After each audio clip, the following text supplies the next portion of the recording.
কেরানীগঞ্জবাসীর কাছে আমার একটাই আহ্বান, যেরকম অতীতে আপনারা আমার বাবার প্রতি ভরসা রেখে থাকছেন, এরকম আমাদের প্রতিও রাখেন। আপনারা সবাই ভালো করে জানেন যে বিগত এই 13 বছর আমরা কিসের মধ্যে গিয়েছি। আমরা কোনো প্রজেক্ট পরিচালনা করতে পারি নাই, কিন্তু এখন আপনাদের হয়ে আমরা সকল কার্যক্রম নিজ দায়িত্বে করতে চাচ্ছি।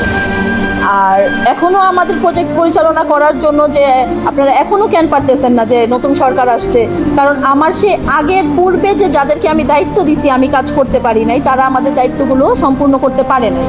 তার জন্য এখন আমার আবার সেই দায়িত্বগুলো ক্যান্সেল করে নতুন করে দায়িত্ব নিতে হচ্ছে। এটার জন্য কিন্তু আমার সময়ের প্রয়োজন পড়তেছে। আমার অফিস চলতেছে। আপনাদের কাছে একটাই অনুরোধ, আপনাদের যদি কারো কিছু জানা থাকে, কারো মাধ্যমে না গিয়ে আপনারা পার্সোনালি, আপনার কোনো সদস্য পদ থাকলে, আপনার কোনো প্লট কিনা থাকলে আপনারা আসেন, আমাদের অফিসে এন্ট্রি করেন। প্লাস আপনাদের প্রজেক্ট কোনটা কোন পর্যায়ে আছে আপনারা নিজেরা জেনে যাবেন।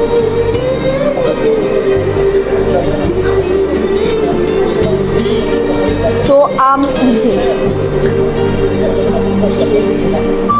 জি আমি শেষে একটাই বলতে চাই যে আমার বিরুদ্ধে যে বিভ্রান্তিমূলক উদ্দেশ্যমূলক মানুষ সম্প্রচার চালাচ্ছে যাতে আমি কোনো কাজ না করতে পারি, এটার জন্য আমি তীব্র নিন্দা জানাচ্ছি এবং সবাইকে আহ্বান জানাচ্ছি আমার পাশে থেকে কাজ করার সুযোগ করে দিতে, যাতে আমি সকলের ঋণ যতটুকু আমাদের প্রজেক্ট আনকমপ্লিট আছে এগুলো কমপ্লিট করে সবাইকে বুঝিয়ে দিতে পারি।